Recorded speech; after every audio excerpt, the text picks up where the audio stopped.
Insert a little wee jingle here. Hello, my name is Mariama and welcome back to my Photobooth Diaries. As you can see from my desktop today, I'm talking about a film, You, Me and Tuscany, starring Halle Bailey and Regé-Jean Page. Now, picture this. I'm trying to go watch this film because I'm hearing about the rumours that if this film doesn't do well, it means another black film that is not related to this in any way isn't gonna get highlighted or get the things that it deserves, if you know what I mean. So I'm like, we can't have that.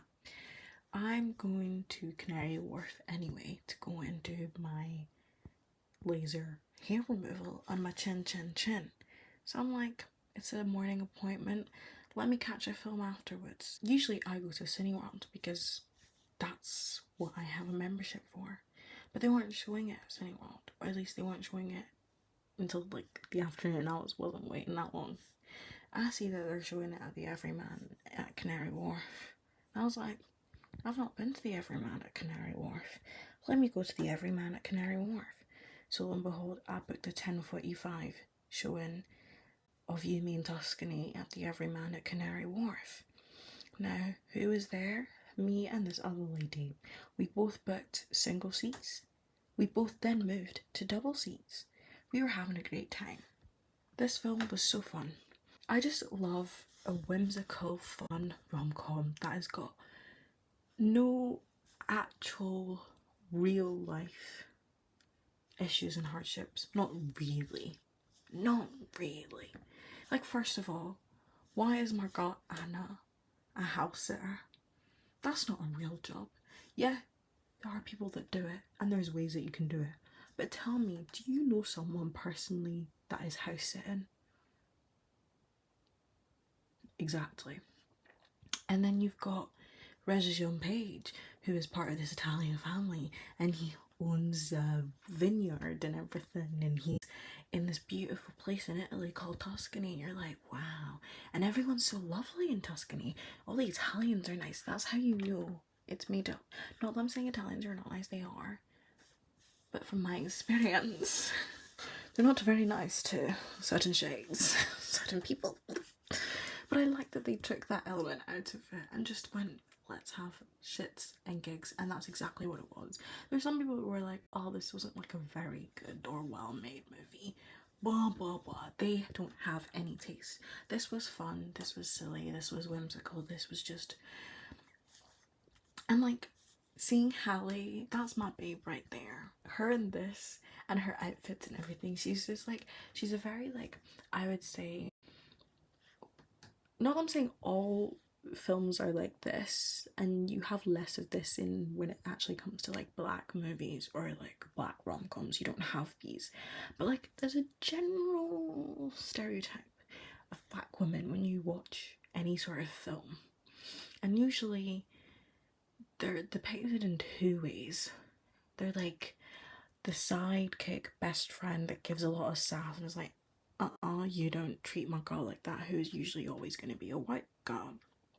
Or if she is portrayed as a love interest, she's somewhat very sexy, very, you know, cool, calm, collected, and then she's always gonna be the person that the main character is with first, and then they usually obviously end up with the other white character, like, you know, the black girlfriend thing. You don't tend to see archetypes like Halle, who is very sort of like cute and very sort of girly in everything that she does. We have them in our own films, for sure. We show all sorts of people in our films, all sorts of black women in our films. But for like a Hollywood-esque film, we're just stereotypes most of the time. So I found it really fun that she was just very like, I would say the things that she was wearing, I'd be like, I'd wear that. Like, that's very cute and she looks great. And I think that was also another thing that I really liked. Anna, the character, is, from an outward perspective, she is very like what you would give cute vibes like, you would call her cute. You'd think, oh, she's so sweet, she's so whatever.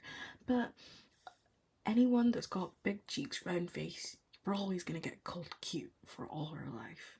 You don't ever tend to usually get the word sexy or beautiful or whatever. That's just not something that people will first say. They always say, oh, you're so cute. But it was nice to see someone like her being like sought out for, if that makes sense. Because I don't really feel like you do see that often, on the mainstream anyway. Oh, this was so fun. Like, when I was watching it, it did remind me of like just like when I went to Italy for my cousin's wedding in Milan, and that was so fun and whimsical, and it was such a great time, and it was like bringing two families together, and it was just so beautiful, and it was such a lovely, lovely moment. And it was kind of like with this, it was very like ridiculous, like wise. Like, my girl, she thinks in her head, oh yeah, I spoke to this guy in a hotel that my friend works at, and he's talking about a villa in Tuscany that he bought that is lived. Let me just go over. And you're like, huh? Like, let's be for real here. Anna makes some very stupid, silly decisions, and you're kind of like, what is she doing? Why is she doing this? But it doesn't matter, because she's doing it anyway, and I'm proud of her.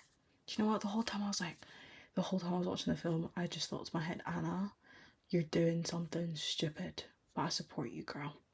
I'd be sat there, and I'd be like, this is dumb, but I support you. My goodness, me and that other lady in the cinema were having the time of our life. We were having so much fun. I don't know about you, but whenever I go to cinema, I always go in open-minded and ready to enjoy something. I don't know if that's the same for other people in general. Like, in terms of like, I don't know if other people are also going into something wanting to have a good time with it or wanting to enjoy it.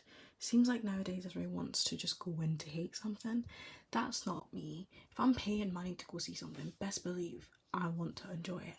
And so I was enjoying this. It was, I can't, this is like one of them films that you're always gonna like put on with somebody, or with your friends, with your girlfriends. You're hanging out with your family, let's put this on.